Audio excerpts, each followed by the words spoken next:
नमस्कार, स्वागत है आप सभी का। मैं हूं आपके साथ शावनी पटनायक। बुलेटिन की शुरुआत करेंगे। खबर दुर्ग से है, जहां युवाओं के साथ भेंट मुलाकात कार्यक्रम के दौरान छत्तीसगढ़ के मुख्यमंत्री भूपेश बघेल दुर्ग संभाग में आयोजित कार्यक्रम में पहुंचे थे। और यहां पर आपको बताते कि विद्यार्थियों और लोगों ने अपनी बात सीएम के सामने रखी।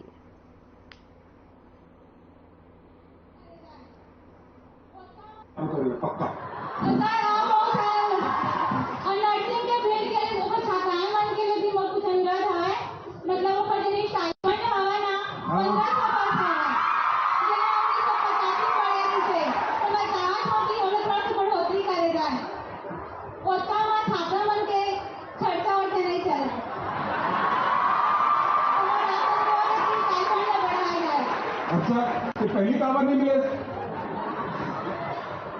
मैं अभी फोर्थ ईयर में हूँ। हाँ, कमाथा कह रहे हैं। कहाँ कमाथा रखना? हाँ, और गेर है कावर नहीं मिले। पता नहीं सर कब गए, मुझे पता ही नहीं चला।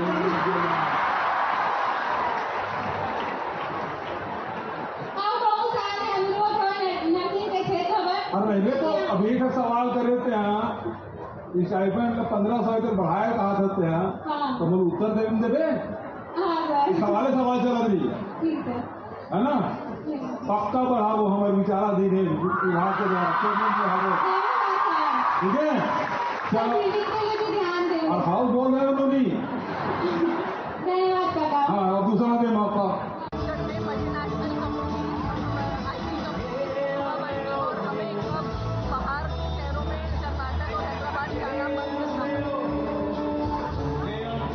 विकल्प क्या हो सकता है? रोजगार का विकल्प हो सकता है, एम्प्लॉयमेंट का और क्या विकल्प हो सकता है? यहाँ पे छत्तीसगढ़ में जहाँ पे आईटी सेक्टर को लेके आया जाए और यहाँ के यूथ को वहाँ काम करने का मौका दिया जाए, जो कि एकमात्र रोजगार का तरीका है। और रायपुर, भिलाई और बिलासपुर को स्मार्ट सिटी के जो प्रोसेस है वो तो हो रहे हैं। एजुकेशन और हाई एजुकेशन और टेक्निकल एजुकेशन, इसके लिए क्या किया जा सकता है? टेक्निकल एजुकेशन की प्रैक्टिकल बेस्ड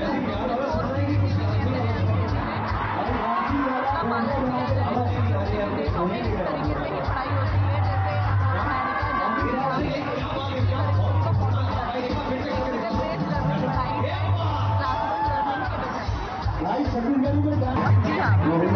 इससे क्या एक माहौल बनेगा ये बात? सरकार की ये रणनीति और सरकार का ये जो कदम है बहुत ही और हमारे यहाँ आगे बढ़ने का एक मौका मिलेगा और दुनिया में अपने हो जाए इसका भी मौका मिलेगा। इसमें एक तरीके से हम इनोवेशन कर सकते हैं, इसमें टेक्निकल कोर्सेज लाया जाए और इंजीनियरिंग और मेडिकल जैसी फैसिलिटी और पढ़ाई की सुविधा लाई जाए। आपके मन में कोई सवाल है? बताओ।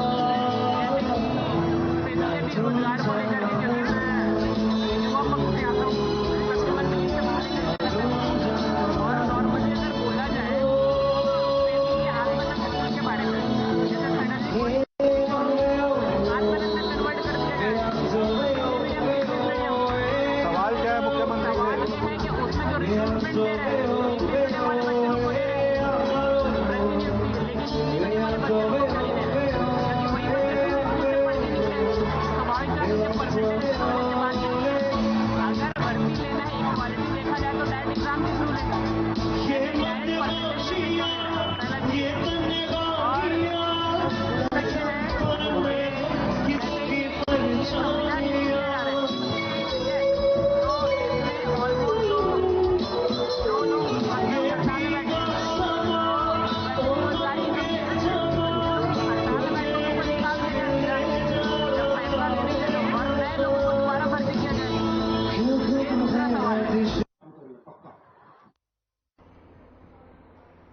खबर अंबिकापुर से है, जहां डॉक्टर श्यामा प्रसाद मुखर्जी वार्ड 3 में जन चौपाल कार्यक्रम का आयोजन किया गया था। और इस कार्यक्रम में आपको बता दें कि उप मुख्यमंत्री टीएस सिंहदेव ने जन समस्याओं को सुना और उनका निवारण का आश्वासन दिया। चौपाल कार्यक्रम में लोगों ने तालाब में चबूतरा निर्माण, सीसी रोड निर्माण की समस्याओं को गिनाया। जन समस्याओं को लेकर डिप्टी सीएम ने कहा है कि बरसात के बाद समस्त कार्य चालू हो जाएंगे। वहीं उससे पहले भी मधुर मिलन सुभाष नगर में भी जन समस्याओं को सुना गया और उनको वही उचित कार्रवाई कर अधिकारियों को समर्पित किए। खासतौर पर वहां पर रोड, नाली, बिजली से संबंधित शिकायतें प्राप्त हुई।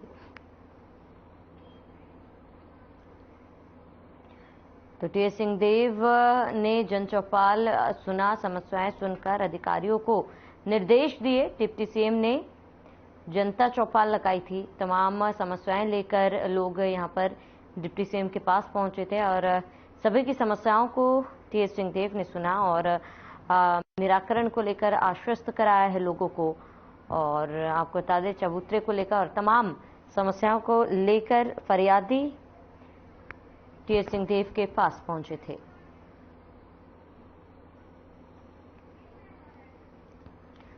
तो आपको बता दें, डिप्टी सीएम ने जनता चौपाल लगाई और यहां पर टीएस सिंहदेव ने लोगों की समस्याएं सुनी और समस्याएं सुनकर अधिकारियों को निर्देश भी दिए। डिप्टी सीएम ने जनता चौपाल लगाई थी और टीएस सिंहदेव ने सुनी लोगों की समस्याएं और उनकी समस्याएं सुन अधिकारियों को उनकी समस्याओं के निराकरण को लेकर निर्देशित भी किए और साथ ही लोगों को आश्वस्त भी कराया।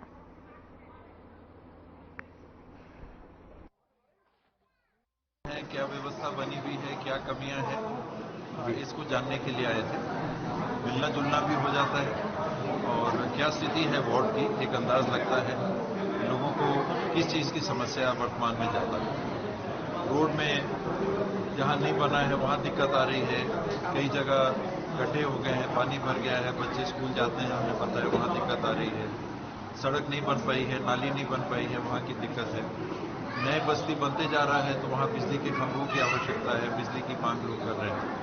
कहीं जमीन की बात है, ये मिली जुली बातें सामने जी।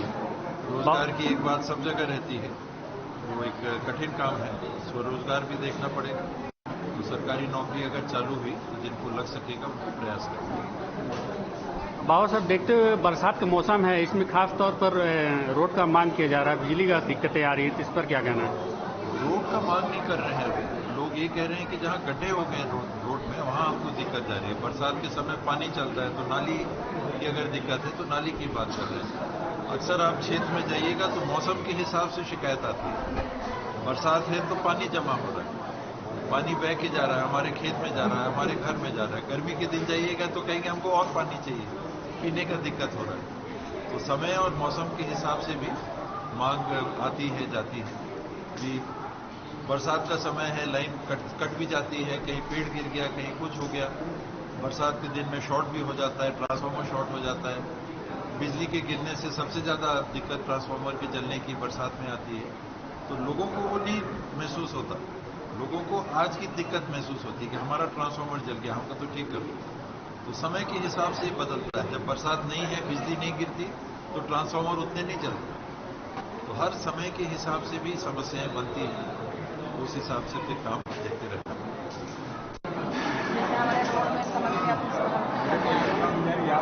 हमारे रोड में रोड की समस्या को सॉल्व करने आए। क्या बोले? देंगे कब तक? बरसात खत्म होगा उसके बाद। बरसात के बाद बन जाएगा। आप संतुष्ट हैं? जी हाँ, संतुष्ट हूँ। आने वाले समय में चुनाव में कांग्रेस को वोट करेंगे या अन्य को? करेंगे, क्या नहीं करेंगे।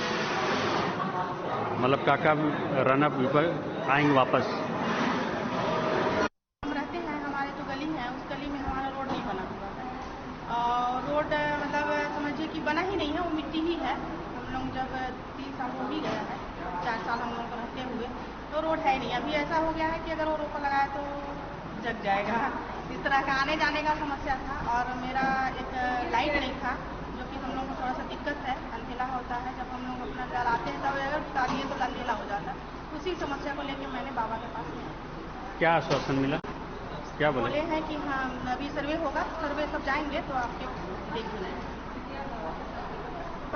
रोड गिट्टी गिरा दिए हैं, हो गया साल भर। पहले अपना परिचय तो दीजिए। मैं सुशीला वार्ड 2 नंबर। रोड की समस्या है वहाँ पे। रोड में 2 साल से गिर गया है, गिट्टी गिरा दिया रोड में, बाकी रोड बनिए नहीं, सब अगल बगल से सब रोड गिर गया है, बन गया है, सॉरी। तो उसके लिए अब हम आए थे बाबा के पास आवेदन लगाने, बाबा भी बोल रहे हैं कि हो जाएगी। हाँ। क्या मैं चेनती क्या कहाँ रहते हैं? गांधीनगर। गांधीनगर में कहाँ? 3 वार्ड में। अच्छा। शिव मंदिर के पीछे घर है। हाँ हाँ। आज क्या मांगे आपने रखी? मैं आज अपने लिए मतलब मोहल्ला के विकास के लिए, रोड अच्छे बनने के लिए, और मैं यही प्रस्ताव रखी। क्या बोले बाबा साहब? इसका समस्या का समाधान हो जाएगा।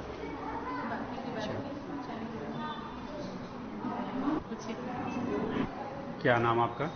मेरा नाम शोभा बसंती है। तेज बोलिए। शोभा बसंती इक्का। हाँ। यहाँ कहाँ रहते हैं? मैं बिशनपुर वार्ड में रहती हूँ, यहाँ पे बुलाए तो आई हूँ। अच्छा, आज क्या मांगे आप लोग रखे यहाँ मिल करके टीएस बाबा से? अपनी समस्या को लेके, जैसे यहाँ पे पारा के विकास के लिए और जनता के जो भी कार्य हैं वो मतलब लोगों का हो सके। उन्होंने क्या बोला? ठीक है, करूँगा बोलिए। नाम बताइए अपना। मेरा नाम अंजलि शीला कुजूर है। आज टीएस बाबा के जो चौपाल कार्यक्रम है उसमें क्या मांग की है आप लोग? हम लोगों की मांग है कि हमारे गांधीनगर में नाली की अच्छी व्यवस्था हो, उसकी साफ सफाई हो, और मतलब आवागमन के जो भी साधन है वो उबड़ खाबड़ है वो अच्छा हो, इसके लिए मांग किए थे। बाबा साहब क्या बोले? आप लोगों की मांगों को मैं पूरा करूँगा बोले। फिर से बताइए। माला मंडल। माला मंडल जी कहाँ रहते हैं? भगवानपुर। क्या मांग किए हैं आप डिप्टी सीएम से आज टीएस बाबा से? क्या मांगेंगे? बच्चे लोग का भविष्य बने और हमारा गांव का सब सुविधा मिले, तो क्या बनना है? का विकास हो। हाँ। बच्चे लोग का गांव का विकास कैसे होगा? कैसे होगा? लाइट नहीं रहता है, रोड ठीक से नहीं है, रोड लाइट नहीं है, और बताएंगे तो कितना चीज नहीं है। जो निगम है लेकिन निगम का कोई सुविधा नहीं है, और महंगाई इतना बढ़ गया कि आदमी जीने का ही लायक नहीं। तो खास मांगे क्या हैं आपकी? क्या थी खास मांगे? क्या है? बच्चे लोग के लिए जॉब मांगने के लिए आए थे, पढ़ लिख के बैठे हैं, कोई नौकरी ही नहीं है इन लोग के लिए। और बाकी सब सही है? बाकी तो सब सही है। सविता मुजुमदार। कहाँ रहते हैं? Bhagwanpur 2 number ward. अच्छा, आज टीएस बाबा से क्या मांग करने आए थे? टीएस बाबा से यही मांग करने के लिए आए थे कि हम लोग को गाँव में रोड लाइट बने, रोड घाट अच्छा से बने, और निगम हुआ है, निगम का कोई सुविधा नहीं मिलता है, निगम का कुछ सुविधा मिले। रोड नाली लाइट बिजली पानी सब सही है ना? नाली नहीं है, रोड लाइट भी नहीं है। तो रायपुर जिला कांग्रेस कमेटी में कांग्रेस नेताओं ने बैठक आयोजित की थी, जिसमें कांग्रेस प्रदेश अध्यक्ष दीपक बैज भी शामिल हुए थे। और इस मौके पर बैठक को संबोधित करते हुए दीपक बैज ने सभी संगठनों को जानकारी दी कि आने वाले विधानसभा चुनाव में किस तरह से सभी संगठनों को एकजुट होकर काम करना है।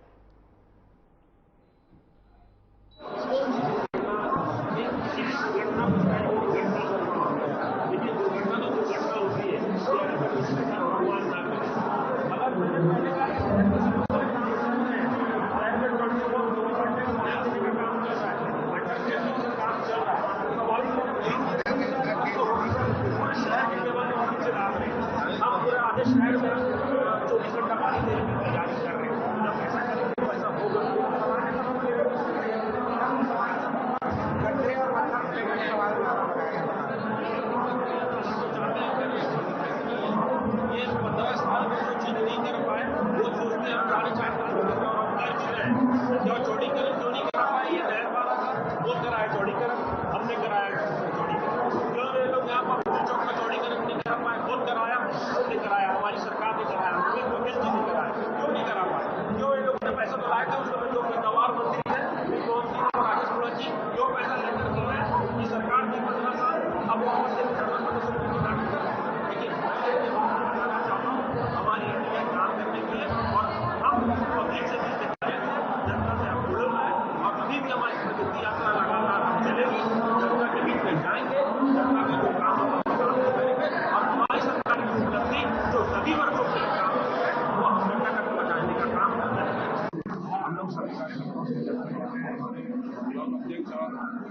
सभी लोगों से चर्चा कर रहे हैं ताकि आने वाले चुनाव में हम लोग चारों के चारों विधानसभा फिर से जीत सके और यहाँ के लिए और क्या हम लोग कर सकते हैं, पार्टी क्या कर सकते हैं, ये रणनीति हम लोग बनाने की लगातार हम लोग कार्यकर्ताओं को क्या हम टास्क कर दिया जा रहा है कार्यकर्ताओं को ताकि चुनावी दे दिया हमने यहाँ के जिला प्रभारी और बाकी लोग हम लोग ने टास्क दे दिया है, उसके अनुसार ये लेकर इस तरह से बीजेपी घोषणा पत्र अभियान चला रही है। घोषणा पत्र अभियान नहीं है, फिर झूठे वादे की भारतीय जनता पार्टी 15 साल में तो ये आज जनता का याद आ गया ठीक है, जनता को एक डब्बा लेके जा रहे हैं बिल्कुल, लेकिन जब जनता से वापस राजधानी आएगा वो डब्बा भारतीय जनता पार्टी का खाली डब्बा है। ये नई नियुक्ति को लेकर तैयारी है, विकल्प नई नियुक्ति लेकर तैयारियां पूरी हो चुकी है। मैं समझता हूँ लिस्ट जल्दी आएगी। ये आपने भाजपा को समाप्त करने के कार्यकर्ताओं को कांग्रेस को थोड़ा मेहनत करो, भाजपा को समाप्त करना, प्रदेश को समाप्त हो जाएगा। देखिए भारतीय जनता पार्टी मैंने पहले भी कहा अभी भी कह रहा हूँ 15 साल 5 पार्टी हमारे 4.5 साल की सरकार में भी भाजपा वेंटिलेटर पे चला गया। इसलिए मैंने कार्यकर्ताओं को कहा कि अगर इस समय फिर से हम दोबारा सरकार बनाएंगे और बनेगी हमारी सरकार तो भारतीय जनता पार्टी छत्तीसगढ़ में पूरी तरह से समाप्त हो जाएगी। इसलिए और थोड़ी सी हमको मेहनत करेंगे। ये बजरंग बली का भी आपने जिक्र किया है कि हमारे साथ है, बजरंग बली तो हमारे साथ है, राम भगवान भी हमारे साथ है, बजरंग बली हमारे साथ है। छत्तीसगढ़ के मुख्यमंत्री भूपेश बघेल रविवार को the institute of chartered accountants of India के 2 दिवसीय राष्ट्रीय अधिवेशन में शामिल होने रायपुर के साइंस कॉलेज मैदान स्थित दीनदयाल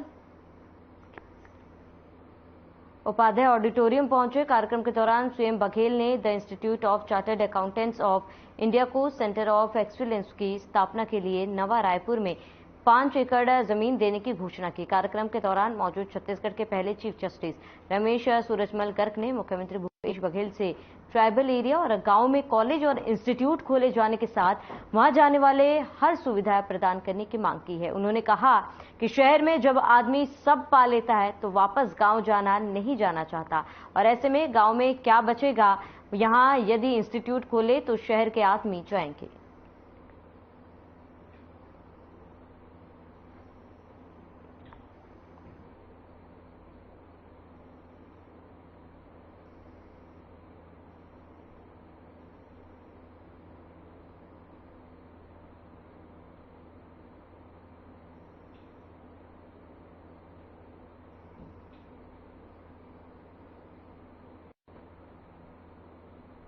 खबर रायपुर से, जहां प्रदेश कांग्रेस संचार विभाग के अध्यक्ष सुशील आनंद शुक्ला ने कहा है कि इंदी प्रियदर्शनी बैंक घोटाले में अदालत के निर्देश पर की जा रही जांच से इंदिरा बैंक के खातेदारों में न्याय की आस जगी है। इस मामले में 44 उद्योगपति और मामले में संलिप्त लोगों को दिए गए नोटिस का कांग्रेस पार्टी स्वागत करती है।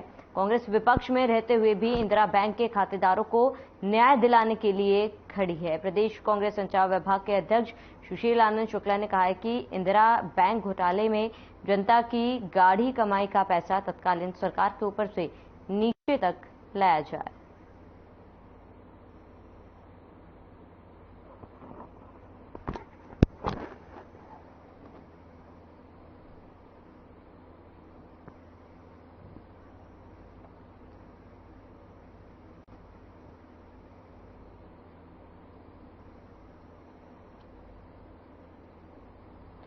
खबर रायपुर से, जहां बीजेपी महिला मोर्चा के रायपुर और दुर्ग संभाग की स्तरीय बैठक की गई है। ये बैठक बीजेपी प्रदेश कार्यालय कुशाभाऊ ठाकरे परिसर में संपन्न हुई। बैठक को संबोधित करते हुए बीजेपी महिला मोर्चा की प्रदेश अध्यक्ष शालिनी राजपूत ने कहा है कि राष्ट्रीय नेतृत्व जो कार्य हम दिए हैं वो बूथ स्तर तक जाकर पूरा करना है।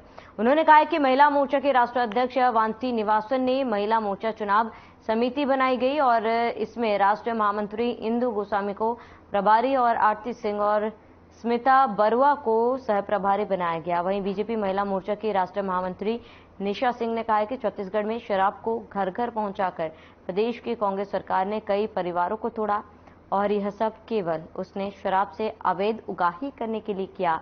आगामी विधानसभा चुनाव में छत्तीसगढ़ की महिलाएं अपने साथ हुए धोखाधड़ी के लिए प्रदेश की कांग्रेस सरकार को सबक सिखाएगी।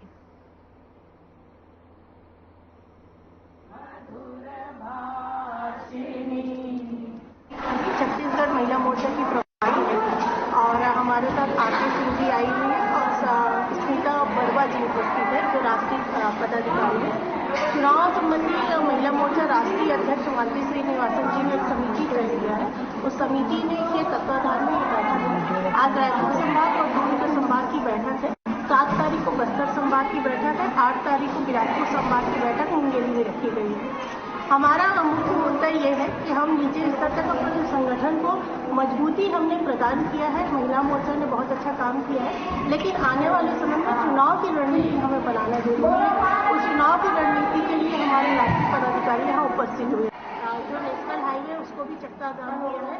महिलाओं से संबंधित जो छोटी बेटियों के साथ अपराध हुआ है उसके लिए भी लड़ाई हमने लड़ा है और लगातार लड़ते रहेंगे। जो पाप का घड़ा है कांग्रेस सरकार की उसको खोलने की रणनीति हमारी तय हो चुकी है और आगामी समय में हम शक्ति केंद्र स्तर तक चौपाल लगाएंगे और महिला मोर्चा संपर्क करेगी जनता से, महिला जनता से, और महिलाओं को अपनी ओर अपनी बातों को रखने के लिए महिला मोर्चा सक्षम है। देखिए, हम लोग का डोर टू डोर कैंपेनिंग भी चलेगा और ये जो मुद्दा है और जनता जागरूक है। बस मन में थोड़ी सी वो जो ज्वाला जगह जलाना है वो ज्वाला जलने की बस देर है। भूपेश जी ऐसे जाने वाले हैं और बुरी तरीके से यहाँ से आउट होंगे। ज्वाला को जलाने के लिए आप लोग घर घर तक जाएंगे क्या? जी बिल्कुल घर घर जाएंगे और हम जहाँ जाएंगे वहाँ की महिलाएं भी हमारे साथ जुड़ के आगे बढ़ेंगी। और ये जो शराबबंदी का मुद्दा बहुत अहम मुद्दा है। जिन्होंने अभी वर्तमान सरकार ने जिन्होंने कसम खा के कहा था कि हम शराबबंदी पूर्णतः शराबबंदी करेंगे, यहाँ शराबबंदी तो हुई नहीं और हमारी महिलाओं पे दिन ब दिन अत्याचार बढ़ते जा रहा है, खास करके आदिवासी महिलाओं पे। तो महिला मोर्चा यहाँ पे बहुत एक्टिव है और इतना एक्टिव हम और कहीं देखते भी नहीं। हमारी महिला मोर्चा बहुत एक्टिव है और हमारी रणनीति जीत के लिए जारी रहेगा आगे। और जहाँ तक है कि इसमें बहुत अहम भूमिका रहेगी हमारी। भारतीय जनता पार्टी ने कांग्रेस सरकार पर प्रदेश की खस्ताहाल सड़कों को लेकर गंभीर आरोप लगाए। प्रदेश प्रवक्ता केदार गुप्ता और बीजेपी मीडिया विभाग के प्रमुख अमित चिमनानी ने कुछ आंकड़े भी पेश किए। बीजेपी नेताओं ने कहा है कि सड़कों की हालत क्या है ये किसी से छिपी नहीं। प्रदेश के मुख्यमंत्री ने दिसंबर 2022 तक छत्तीसगढ़ की सड़कों को गड्ढा मुक्त करने के निर्देश अधिकारियों को दिए थे, लेकिन आज 8 महीने से ऊपर हो गए, लेकिन छत्तीसगढ़ की सड़कें गड्ढा मुक्त नहीं हुई। 1 अगस्त को मुख्यमंत्री ने फिर लोक निर्माण विभाग की बैठक कर बरसात के बाद सड़कों को ठीक करने के निर्देश दिए। मुख्यमंत्री केवल निर्देश देते हैं, काम कुछ होता नहीं। पूरे भारत देश में आजादी का अमृतकाल वर्ष का समय चल रहा है और इसमें देश के प्रधानमंत्री माननीय नरेंद्र मोदी जी देश को विकास के पथ पर आगे ले जाना चाह रहे हैं। युवाओं की जो आवश्यकता है, युवाओं की जो इच्छा है, निश्चित रूप से इसमें रेलवे स्टेशन को भी शामिल किया गया है। और अभी छत्तीसगढ़ के लिए सौभाग्य की बात है कि ये अमृत रेलवे स्टेशन मिशन में छत्तीसगढ़ के 7 रेलवे स्टेशनों का चयन किया गया है। बिलासपुर, रायपुर, भिलाई और तिल्दा, नेवरा, अकलतरा निश्चित रूप से छत्तीसगढ़ के लिए बड़ी सौगात माननीय प्रधानमंत्री जी ने दी है। और माना जा रहा है कि एयरपोर्ट जैसी सुविधाएं अब रेलवे स्टेशन में मिलेगी तो निश्चित रूप से भारत का हर वर्ग अपने आप को गौरवान्वित महसूस करेगा जब आधुनिक सुख सुविधाओं के साथ वो रेलवे स्टेशन में और आधुनिक रेल में वो सफर करेगा। छत्तीसगढ़ की कांग्रेस सरकार विश्व की एकमात्र सरकार होगी जो बहुत सारे पैसे लेती है और जितने पैसे लेती है उतनी गालियां केंद्र सरकार को देती है। ये सारे आरोप अनर्गल हैं, झूठे हैं। मनमोहन सिंह जी की जब सरकार थी तो छत्तीसगढ़ को 10 वर्षों में मात्र 85,000 करोड़ रुपए मिले थे। तो छत्तीसगढ़ से तब कितना वसूलते थे मनमोहन सिंह जी? क्या 8,500 करोड़ रुपया ही वसूलते थे और उतना दे देते थे? छत्तीसगढ़ शुरू से ही संसाधनों से भरपूर है। 8,500 करोड़ जो मनमोहन सरकार में मिलते थे उसके बदले में मोदी जी 5 गुना पैसा दे रहे हैं, प्रति वर्ष 50,000 करोड़ रुपए से ज्यादा। तो ये मोदी जी का विशाल हृदय है कि कांग्रेस के बहुत सारे झूठे आरोपों के बावजूद भी उन्होंने छत्तीसगढ़ के साथ भेदभाव नहीं किया और मनमोहन सिंह सरकार से 5 गुना राशि छत्तीसगढ़ को दी। इसके अलावा चावल खरीदकर 74,000 करोड़ रुपए का अलग से भी भुगतान किया है। 3 लाख करोड़ रुपए की राशि 4.5 वर्षों में छत्तीसगढ़ को मोदी जी की सरकार ने दी है। सवाल यह है कि इस 3 लाख करोड़ का हिसाब क्या है और जो 55,000 करोड़ रुपए की राशि अप्राप्त बताई जा रही है, हमारी चुनौती कांग्रेस उस पर श्वेत पत्र जारी करे। ये राशि पूर्णतः एक झूठा दावा है। अच्छा, इतना वेरिएशन क्यों है? वो पौने कहते हैं कि 4 लाख करोड़ का कलेक्टिव राजस्व वहां जाता है और हमें उस मात्रा में नहीं मिल पाता जिसके हम हकदार हैं। कांग्रेस किसी अन्य राज्य के भी डेटा प्रस्तुत करे जहां पर ऐसा होता है कि केंद्र देता कम है और लेता जाता है। कांग्रेस के लोगों को इतनी समझ नहीं है कि राज्यों को जो टैक्स का शेयर जाता है उसके लिए नियम तय है। जो मनमोहन सिंह सरकार में 32% जाता था, मोदी सरकार ने उसको 42% कर दिया, 10% बढ़ा दिया और ये सब राज्य के लिए एक समान है। छत्तीसगढ़ के लिए नियम अलग है और मध्य प्रदेश के लिए अलग है, ऐसा बिल्कुल नहीं है। लेकिन चूंकि कांग्रेस के डीएनए में झूठ है, वो अपनी आदत से बाज नहीं आएंगे। एक और आरोप लगा और घोषणा भी हुई कल कि छात्रावासों पे जो 12% का जीएसटी लगेगा, केंद्र सरकार छात्रों से न ले, नहीं तो छत्तीसगढ़ सरकार खुद देगी। जितनी घोषणाएं माननीय मुख्यमंत्री जी ने की हैं, वो ना उनको याद होगी ना उनके डिपार्टमेंट को याद होगी और ये लोग तो लिखते भी नहीं है कि क्या बोलते जा रहे हैं। ये इनकी एक आदत है कि जहां जाओ घोषणा करो और उसे पूरा तो इन्हें करना है।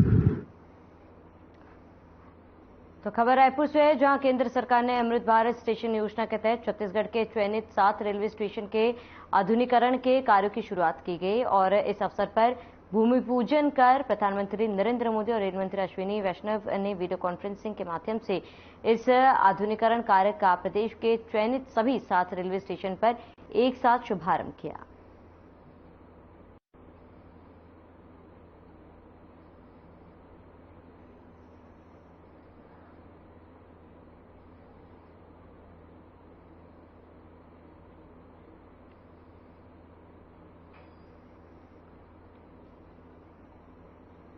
कांग्रेस के अखिल भारतीय मास्टर ट्रेनर और छत्तीसगढ़ तेलंगानी विकास बोर्ड के सदस्य शैलेंद्र साहू से हमारे संवाददाता राकेश दिवांकर ने खास बातचीत की। इस दौरान उन्होंने कहा कि अगर उन्हें राज्य में विधानसभा चुनाव के लिए कांग्रेस से टिकट मिलता है तो वे जनता के बीच किन मुद्दों को लेकर जाएंगे। साथ ही उन्होंने कहा कि हमारी तैयारी हर बूथ से लेकर जोन तक, इस सेक्टर तक, हर मतदाता तक पहुंचने तक की है।